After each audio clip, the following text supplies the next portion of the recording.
Elon Musk's honeymoon period with the MAGA movement seemed to have ended last week when he advocated for the use of H-1B visas to bring in engineers and coders for tech companies in the US. And that started a fight with different people in the MAGA movement. Laura Loomer, he started taking away their verification because obviously he doesn't give a damn about free speech the way he says he does.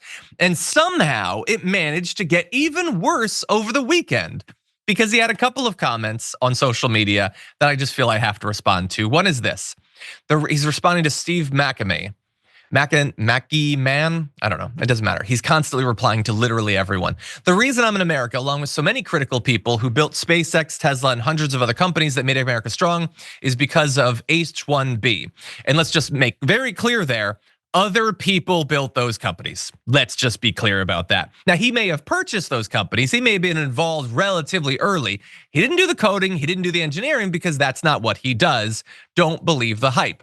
But anyway, to continue, take a big step back and F yourself in the face. I will go to war on this issue, the likes of which you cannot possibly comprehend. Because he's very tough. He's an alpha male. Did you know that? He's a big silverback gorilla, tough guy. Oh yeah, he's gonna get in your face and swear on Twitter like all strong men do.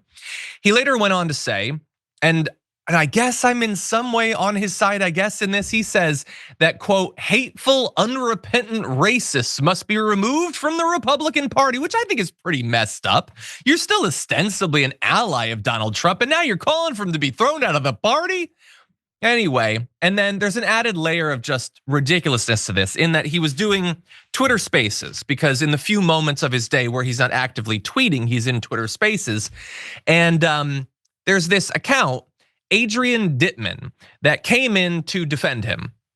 And I cannot say with 100% certainty, nobody can, it's impossible at this point, but the belief has been for a very long time, and there's good evidence of this, that Adrian Dittman is just one of Elon Musk's many burner accounts where he goes on and posts positive things about himself using alternate accounts. And it is believed that Adrian Dittman went in one of these spaces and used a cheap voice modulator, but he still clearly sounded a lot like Elon Musk and occasionally referred to himself as I rather than he generally was referring to Elon in the third person. And so all of this is really sad. I'll just remind everyone that Adrian Dittman back in the day once responded to a tweet that Elon Musk put out with a photo of him and his son. And Adrian Dittman responded, "You're a really good father and your son is lucky to have you." And if that was Elon Musk replying to his own photo of him and his son, that is the goddamn saddest thing I've ever seen in my life. All of this is super sad.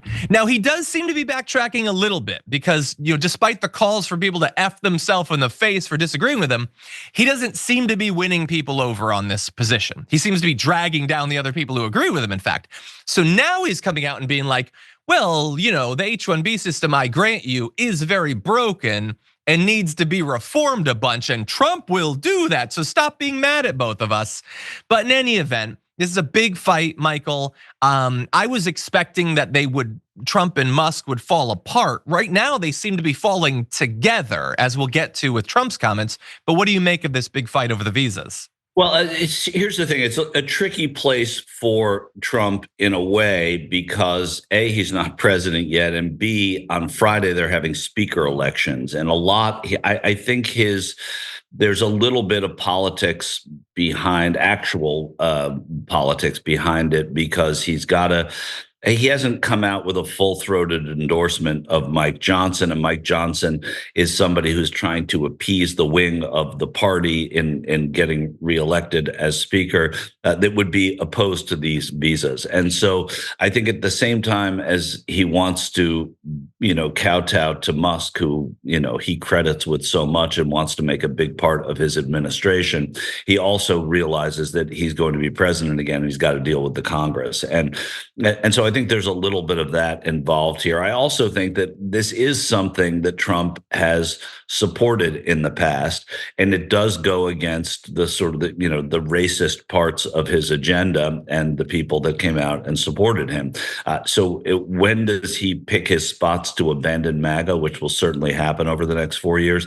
I don't know, but he's already doing it in negative time here because it is going to upset these people. But I do think that there's a calculation here that he he's not full-throated in either way. He's just he's dancing around the edges of this issue. I think a lot of it has to do with what's going to happen in Congress over the next several days. Yeah, definitely. We're going to be watching for that. I wonder now, with both the fight over the funding bill and now this, Trump did a lot of floating of trial balloons back during his first presidency, because he's so random and scattershot that like he never knows exactly what he might say that the MAGA movement could have an issue with. Now they don't have an issue with a lot that he does. The vaccines is one exception, but it almost seems like Musk is operating as that for Trump now. Like he goes out and says the crazy thing because he's even more wild and unrestrained than Donald Trump. And then Trump gets to sit back and sort of see what MAGA thinks about it, see what Republicans in the Senate and the House think about it, how the media spins it. I don't know. I wonder if that'll be a thing that continues. That's an excellent observation. I mean, I definitely think, John, that you're right about that. But I also think that it's not going to endure, right? There is a fear of Musk that members of Congress have. And Musk has said that if you vote against a bill, like he just talked about the budget, if you're a Republican who voted for that bill, then he was going to primary all of you. That's 170 people. Sure, he can afford it, but there's been a fear sort of over the last 7 or 8 years that Republicans have of Donald Trump and wronging him. Now they have another person, and that person happens to be this mouthpiece. But you also, it lays bare, this whole thing about the visas lays bare the disconnect between the two men as well. Everyone with whom Trump has been aligned, at some point he has a separation from, and that's an exaggeration, but it's not a gross exaggeration. And so yeah. I can see it happening with Musk, but it's very scary when the richest man in the world is someone that you have a separation from. It's not like Michael Cohen, for example. Yeah, and so we'll see how Trump deals with that. Obviously, Musk has had a lot of separations in his own life, so maybe he's more emotionally ready for it. When you click the join button and become a tier 2 member, you get access to all of our weekly top 10 lists. What are you waiting for?